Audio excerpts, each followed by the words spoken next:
beloved Boss Mike Cervera.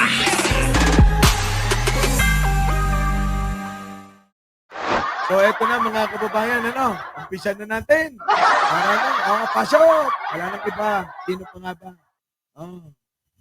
Harap ng ating bansa. Mm. Napakataas po ng bilihin, lalo na po yung pagkain na yun. Nagtanong-tanong po ako, Nako, ang isang pirasong kamatis last week is 20 pesos. Tama po? 20 pesos na daw pala kamatis. Hindi ako na-inform. Ha? Oo, abunuhan niya muna kamo, maraming pera yan. Oo. Ito na. Inistorbo ko eh. Ulit-ulitin mo, Marcoleta, hindi nila narinig. Ito na. Ako po, sa pagtatatag ng Quadcom, ito po ay 4 na komite sa House of Representatives. Kinonsolidate, ginawang isang makapangyarihang komite na ang buong akala ko, ito ang gagamitin para tutukan ang namumuong problemang lumulubha pa na hinaharap ng ating bansa. Naku, ang dami. Ang dami palang problema ni Marcoleta, no? Napakataas po ng bilihin, lalo na po yung pagkain na yun. Naku, pati pagkain, no? Napansin, no? Nagtanong-tanong po ako, ang isang pirasong kamatis last week is 20 pesos. Tama po ba yun? Ngayon po, may nagsabi sa akin 30 pesos, isang kamatis. Naku, 30 pesos na pala isang kamatis. Tapos sabi naman ng mga membro, opo! Siya nga po! 30 pesos na po! Naniwala naman, Alang yan. Paano naman kayo? Tanong ko lang wag ho kayong magdaramdam.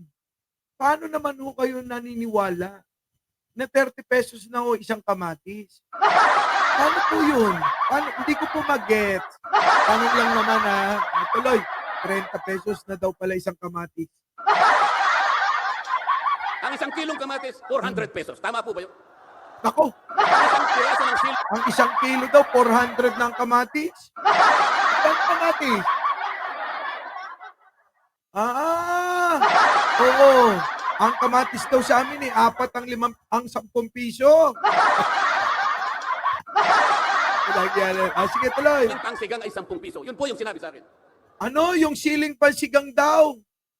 Magkano yung siling pansigang? Ang isang kilong kamatis, 400 pesos. Tama po ba yun? 400. Ang isang piraso ng siling pangsigang ay 10 piso. Yun po yung sinabi sa akin. Pansigang? 10 piso na pala yun. Dati libre lang yun eh. Kuha ka na lang kahit ilan ang gusto mo no? Grabe naman pala talaga, Marcoleta. Kung ganyan pala talaga, kamahal, abay kailangan na nating mga lampag sa gobyerno. Ibang klase, kamahal, Oo, sige, tuloy. Tama po yun? 600 pesos per kilo. Yun po ang bell pepper. 2 kulay po yata yung bell pepper. Ako, 600 daw, 600. Napakamahal namang sili niyan. Alam niyo, sili yan, napakamahal. Baka naman may tatak na Gucci. O kaya may LV, ganon. Ganon ba yun, mga kababayan? May tatak. Ano ba talaga, Marcoleta? Saan mo ba nakuha yan?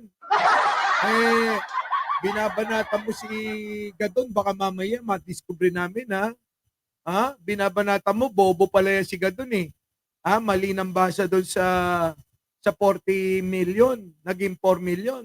Baka mamaya, bumalik sa'yo yan.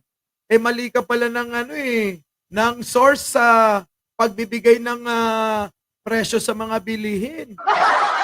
Kasi iisipin namin kapag mali, yung sinasabi mong presyo, tinataasan mo, abay, ginagalit mo yung mga tao. Di ba mga kababayan? Kapag kaganon kasi mga kababayan, ginagalit niya yung tao. Oo, i-exaggerate niya yung presyo. Halimbawa, yung kamatis, 200 lang kilo, gagawin niya 400. Para nga naman, mas hype. Di ba? Yung sili, 1 piraso, 10 piso, sabi niya. Yung pala mga kababayan mga piso, 2 piso lang isa. Yung 600 mga kababayan mabibili mo lang pala ng 4 pesos ang isa. Kita nyo? Ibig sabihin mga kababayan, ginagatungan mo yung tao niyan. Tama, mali? Diba? kung mali yung sinasabi niya. Mamaya totoo naman. Magkano ba kilo ng ano nyo?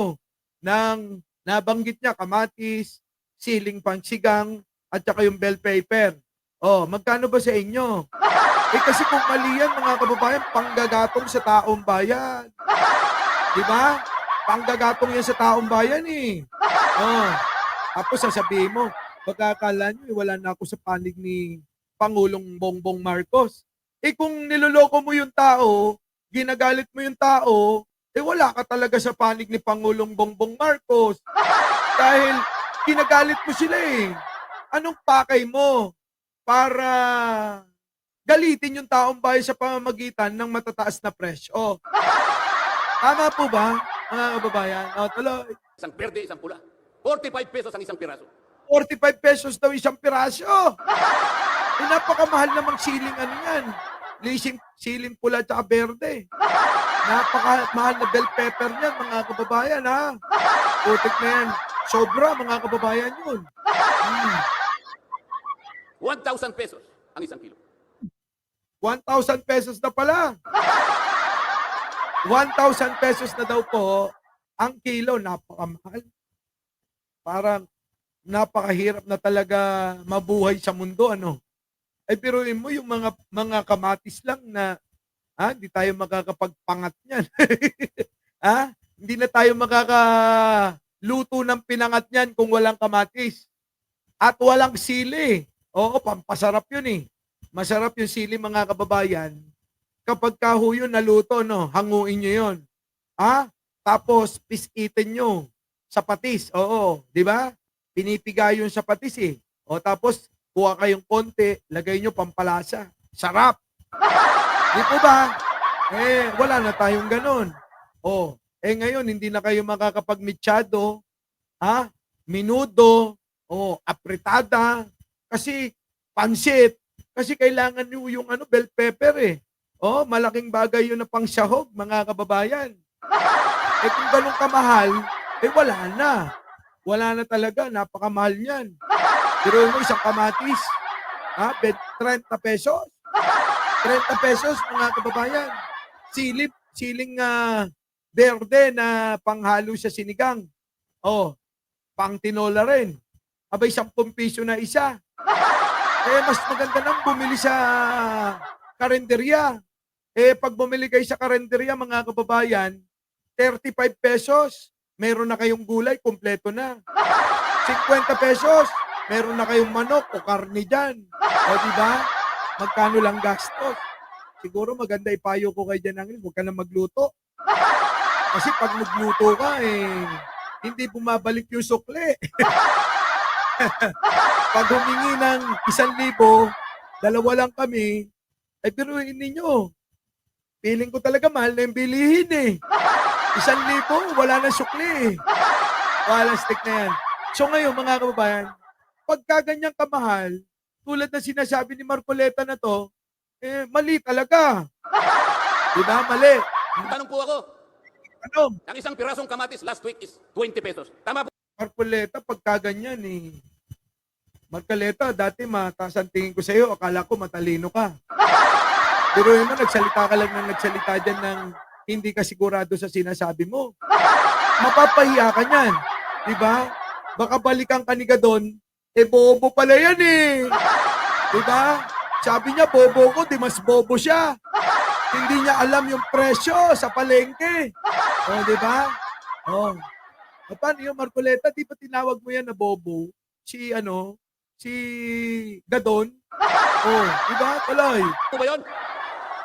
Ngayon po, may nagsabi sa akin 30 pesos, isang kamatis. Ang isang kilong kamatis, 400 pesos. Tama po ba yun? Oo. Yung mga membro. Opo! Kayo naman. Opo kayo ng opo. Mali na yung sinasabi ni Marcoleta. Opo! Kontrahin nyo naman. Kasi damay-damay kayong lahat dyan. Mali nga yung sinasabi. Our beloved Boss Mike Cervera.